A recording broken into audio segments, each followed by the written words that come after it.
Yo, what's up, guys? This is the Toasty Podcast. My name is Sky. And I'm Maddie B. Today, we're hitting something that is serious because for some reason, everyone thinks it's an actual, thing that helps us, but when it doesn't, they don't know why, maybe? Yeah. You don't really think about it until you're getting paid. There it is. Or I should say, making a paycheck, and then it comes out of your paycheck, and then you're young, and you're like, what am I doing with this nonsense? Right. And then when you're old, you're like, oh, this is paying for my cigars and whiskey. Heck yeah, you know. So we're talking about Social Security and why we think it shouldn't exist. Yep. Let's get toasty.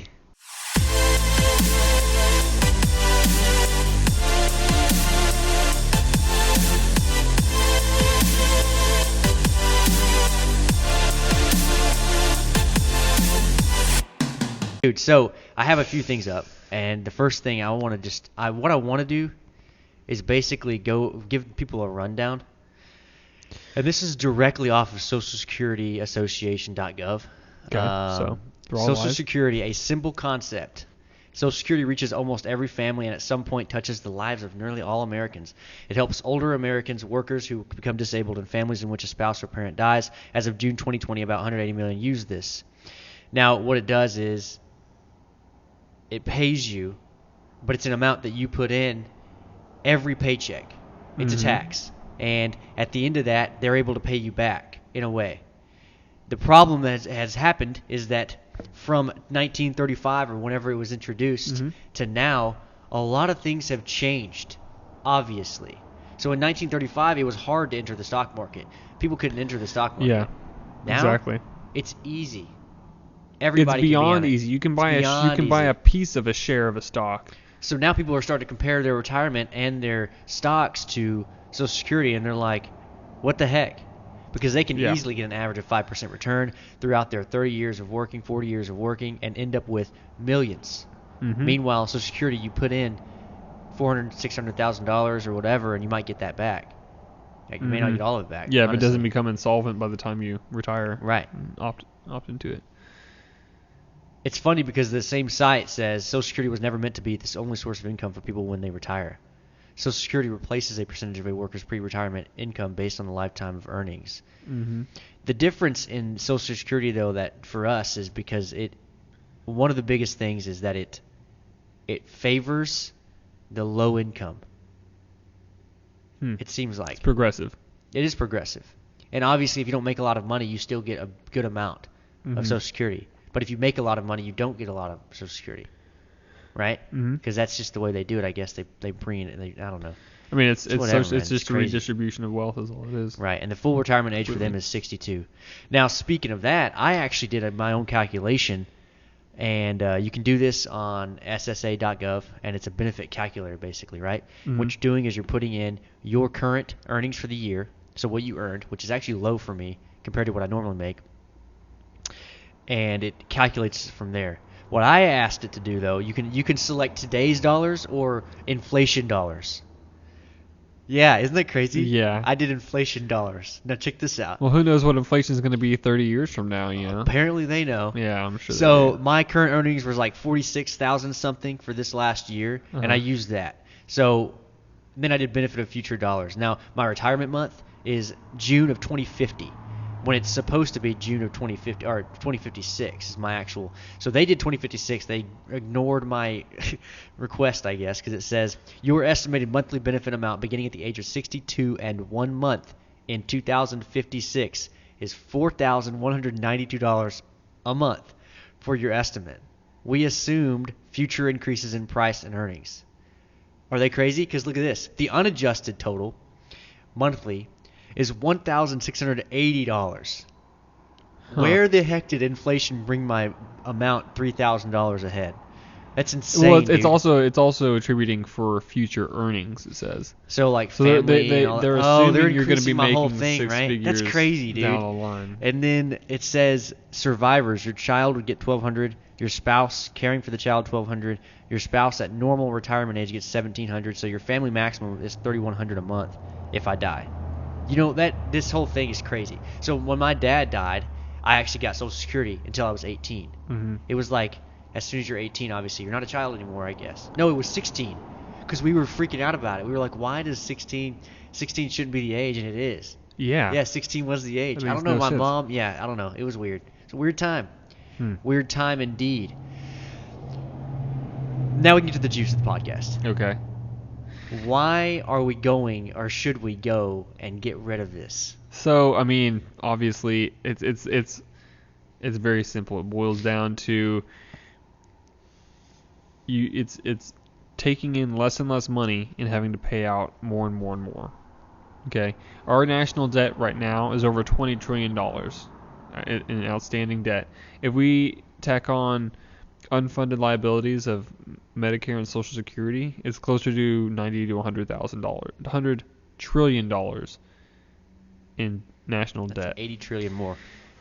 Yeah, just because of Medicare and Social, it's 60% of government spending.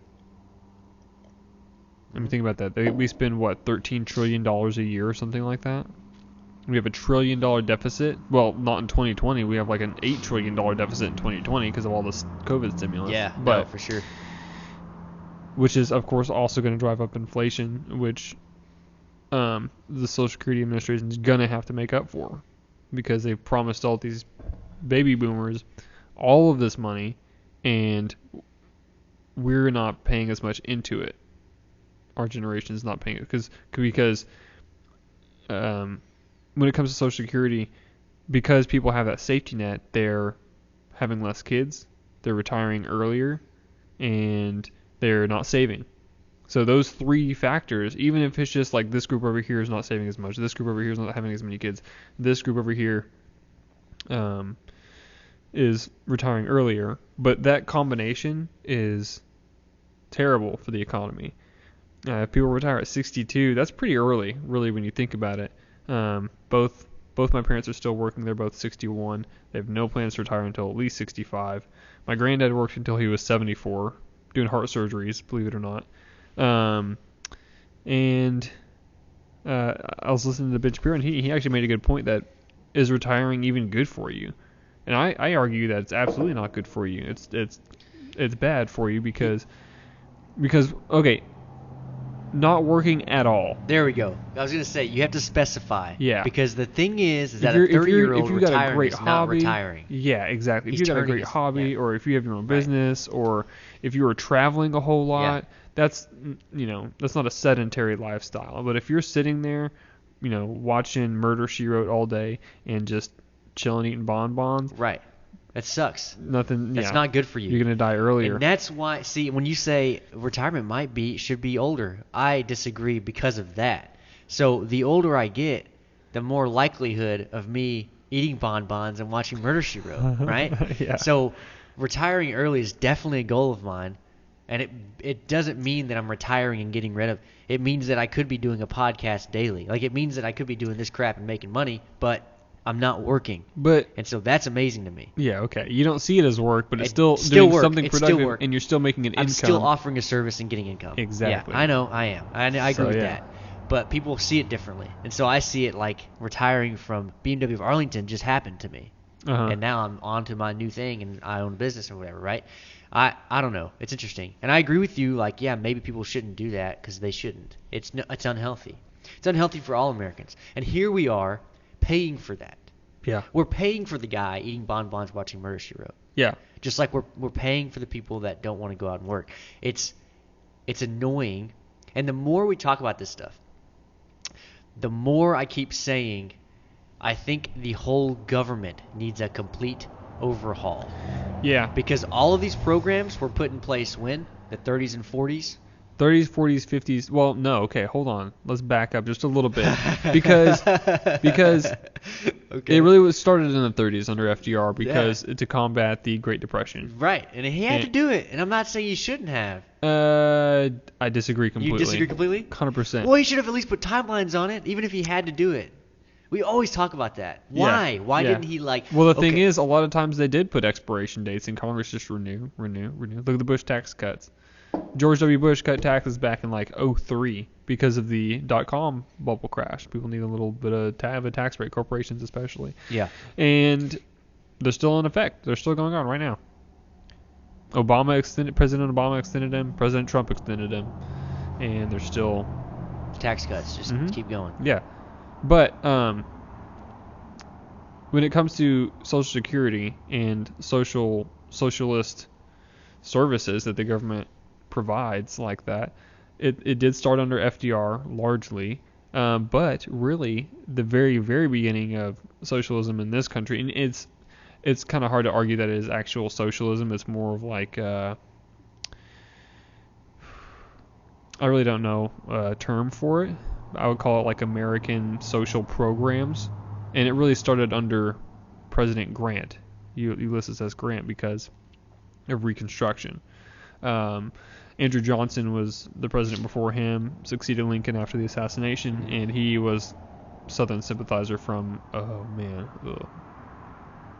Maryland or Virginia, or one of those like real border states, and at the time, and he was like, no, I'm not even down for Reconstruction. He was impeached because he fired a cabinet member for not following Reconstruction, and then Grant was a big proponent of Reconstruction, and then it eventually failed because the Democrats in the South weren't implementing his policies. So, long story short, the biggest socialist programs started under FDR with Social Security, and he felt like he had precedent from Reconstruction era programs. Yeah. And even the Hoover administration before FDR did a lot of smaller government works projects, but they didn't really go far enough because Hoover was much more obviously conservative. He was Republican right before FDR, and he lost re-election to FDR because of the Great Depression and his programs not having enough effect to pull America out of the Great Depression.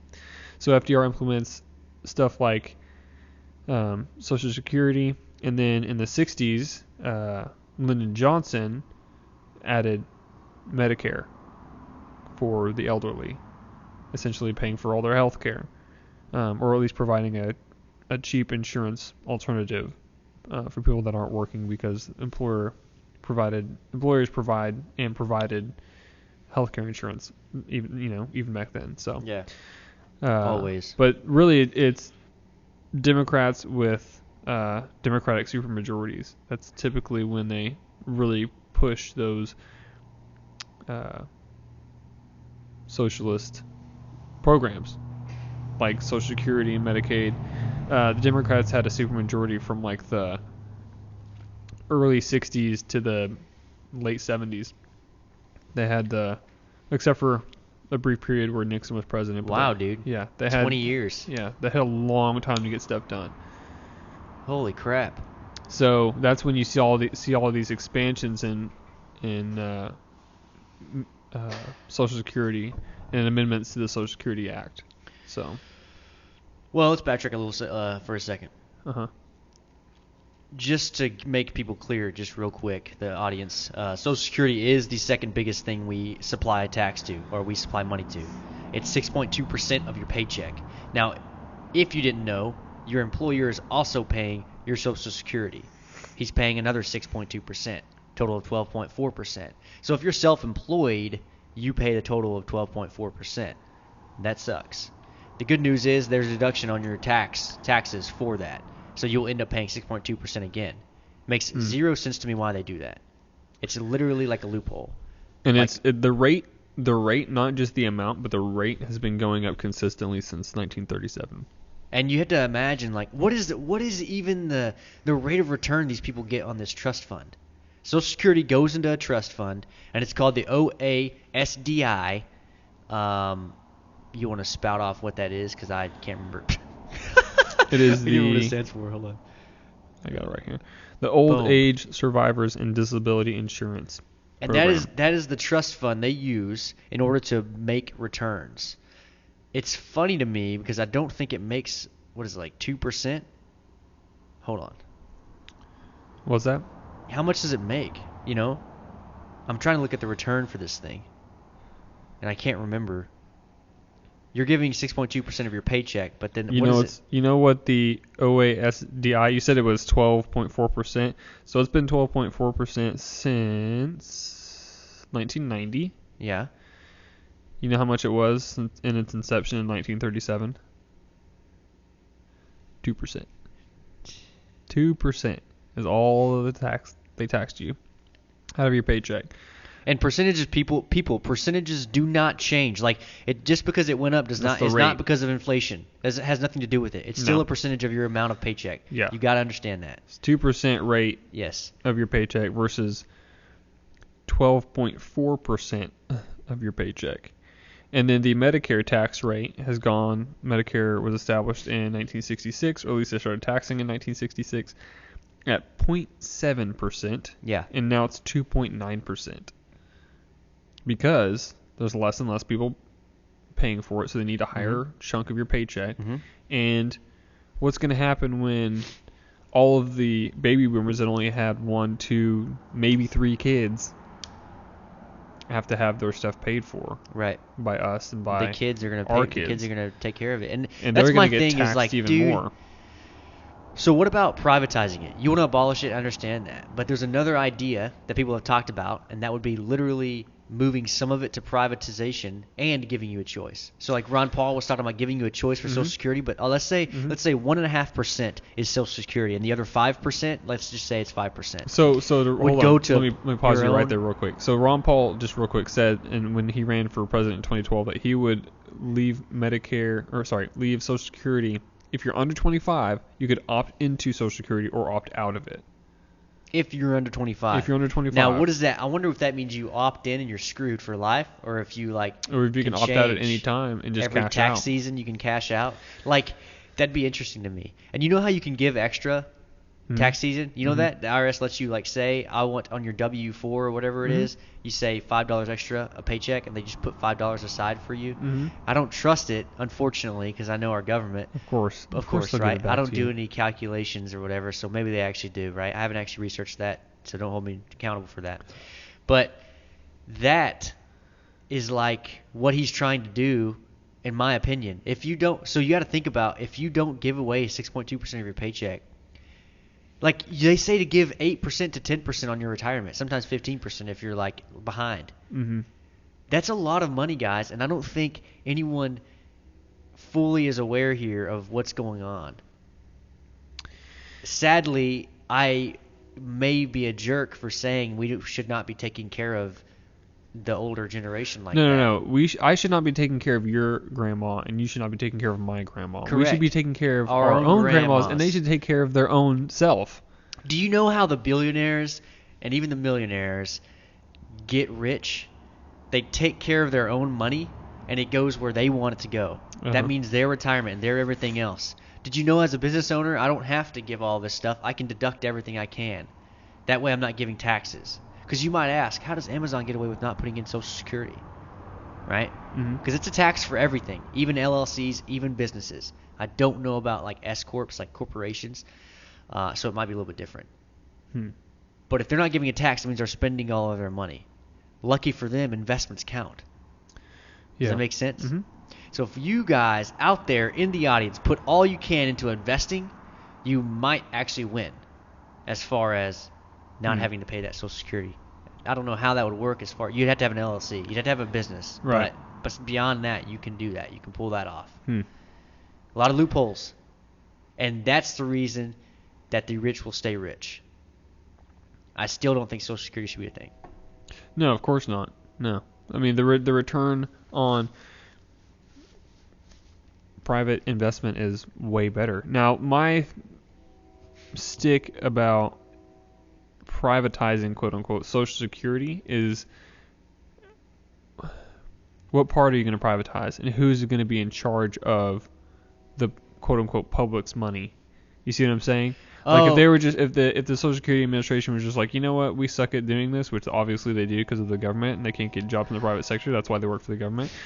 If they just outsource it all to whatever, some mutual fund, you know. Yeah, well, that's the private company you're talking about. Yeah. But we exactly. would choose. So it could We be would Fidelity. choose. It could be Charles Schwab. It could be whoever you want to use as As your long as it retirement was investing or as whatever. it was a choice. That's what I'm saying. Like, it's still privatized because you're like, now here's the difference. I guess it's not really because it's still a choice, but But then the at government's end of just it- a middleman. At the end of it, Like they look, always what are. what we need is motivation and a push to save. Mm-hmm. So I believe that this should be a present. It should be there where the government's like, hey, you should probably save. Here's Now- your choice. The thing is, You know? because of the Federal Reserve, Sorry for the train, guys. you basically have a choice. You could either have high interest rates, which is good, it promotes savings. It decreases the eligibility for loans, because you're gonna if the Fed raises rates, that means your savings account, your checking account, if your checking account has a rate, some of them do, some of them don't, but if it does have a rate that the bank basically gives you in return for keeping your money with them, then that rate's going to go up because the Fed raises rates. Now, Right. if they raise rates, then loans are going to be at a higher rate. Your auto loan, your mortgage, all of that's going to be at a higher rate because it costs more for the bank to borrow money from the Fed in the first place.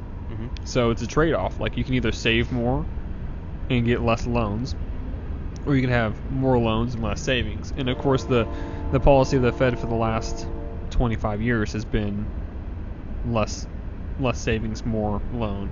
That way, Right. it's supposed to stimulate it's kind of Keynesian economics, really. It's just like pumping money into the economy. Don't worry about keeping cash under your mattress because inflation's just going to go up, and that's what the deal is. If you keep interest rates that low, We're going to bail each other out all the time. yeah, and inflation's going to be much higher. And that's what we're in right now. Exactly. 0%. Yeah. Hey guys, if you wanted the full episode, I'm sorry, you need to go to patreon.com/Toasty Podcast. There, you can find the rest of this episode. Let's keep it going. Ooh. It's just getting toasty too. Toasty.